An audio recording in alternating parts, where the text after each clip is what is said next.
হযরত আলী রাদিয়াল্লাহু তাআলা আনহু যুদ্ধের ময়দানে তিনি তার পায়ে তীর ঢুকেছে, পায়ে তীর ঢুকে গেছে। যুদ্ধ নীরব ঠান্ডা হয়ে গেছে। আমার নবীর কাছে আনা হলো। অনেকে চেষ্টা করছে পা থেকে তীরটা বের করার জন্য। হযরত আলীর চিৎকারে হাউমাউ কষ্টের কারণে তিনি তার শরীর থেকে তীর বের করতে পারে না। তখন আল্লাহ রসুল সাহাবা হযরত বেলালকে বললেন, ইয়া বেলাল আযিন, হে বেলাল তুমি আজান দাও, আমি আজান দাও, আমার ইমামতিতে নামাজ শুরু হবে। বেলাল মুক্তদি হয়ে আলী মুক্তদি হয়ে দাঁড়াবে। পিছন থেকে আরেকজন সাহাবীকে বলল, তুমি সেই ফাঁকে বেলালের হযরত আলীর শরীর থেকে তুমি তীরটা নিয়ে ফেলবে। ওহো আজান হলো, নামাজ শুরু হয়ে গেল। হযরত আলী আল্লাহর সামনে দাঁড়িয়ে গেলেন।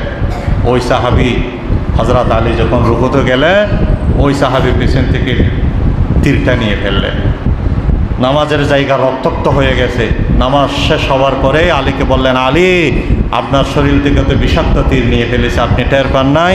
তখন আলী বলছে, আল্লাহর জাতের কসম করে বলছি যে আমি যখন নামাজ পড়তেছিলাম তখন আমার মালিককে সামনে রেখে নামাজ পড়তেছিলাম, আমার কোনো অনুভূতি হয় নাই যে আমার শরীর থেকে যে তীর পড়ে গেছে না আছে, এটা আমি জানি না।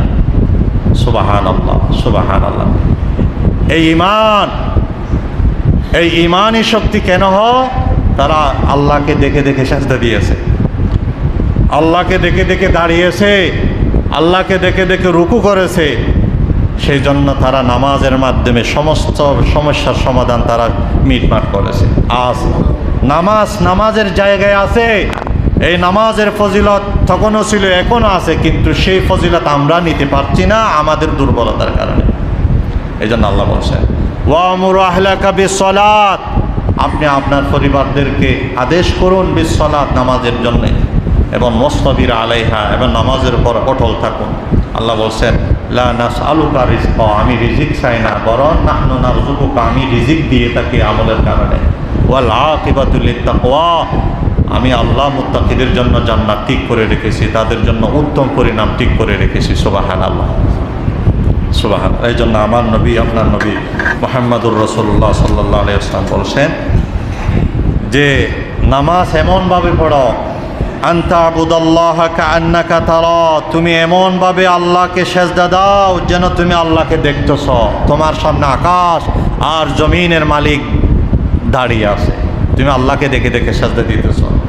আর যদি সেই ঈমান তৈরি না হয়, ওয়া ইল্লাম তাকুন তারাহু ফাইন্নাহু ইয়ারাক, যদি সেই ঈমান জাগ্রত না হয়, তাজা না হয়, তাহলে তুমি মনে করো তোমাকে আকাশের মালিক দেখতেছে।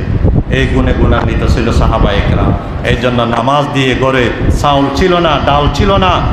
স্ত্রীকে বলছে, তুমি একটু অপেক্ষা করো, আমি মাওলাকে দুইটা সেজদা দিয়ে আসি। দুইটা সেজদা দিতে আসছে, ওইদিকে খেয়ে জানিয়ে এসে তারপরে সরু সামান ঢুকাইয়া দিয়ে গেছে। সুবহানাল্লাহ।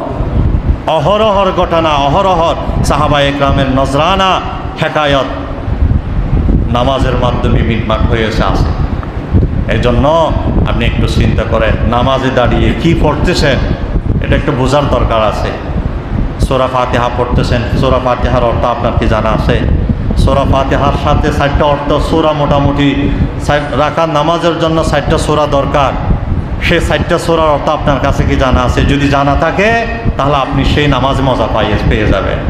আর রুকুতে গিয়ে সুবহানা রাব্বিয়াল আযীম যে পড়ছেন, এর অর্থ কি আপনার জানা আছে? সুবহানা রাব্বিয়াল আলার অর্থ কি জানা আছে আপনার? তাশাহুদ, আত-তাহিয়াতু, সুবহানাল্লাহ, দুরূদ শরীফ, দোয়া মাসুরা, এগুলা যখন আপনি অর্থ বুঝবেন, বুঝে পড়বেন, আপনাকে কেউ ধাক্কা দিলেও আপনাকে মসজিদ থেকে কেউ বের করতে পারবে না। আপনি নামাজের ভিতরে আলাদা মজা পেয়ে যাবেন, এবং অর্থ বোঝার সাথে সাথে অন্তরে এই জিনিসটা লালন পালন করবেন, আমি আমার আকাশের মালিকের সাথে কথা বলতেছি। সুবহানাল্লাহ। আলাদা নামাজের ভিতরে আপনি তৃপ্তি পেয়ে যাবেন। এটা সাহাবায়ে কেরামের জীবনে ছিল। আজ সেই নামাজের গুণ আছে, থাকবে, কিন্তু আমরা বঞ্চিত কেন? সেই ঈমান আমরা হারিয়ে ফেলেছি। এই জন্য এগুলো শিখতে হয়।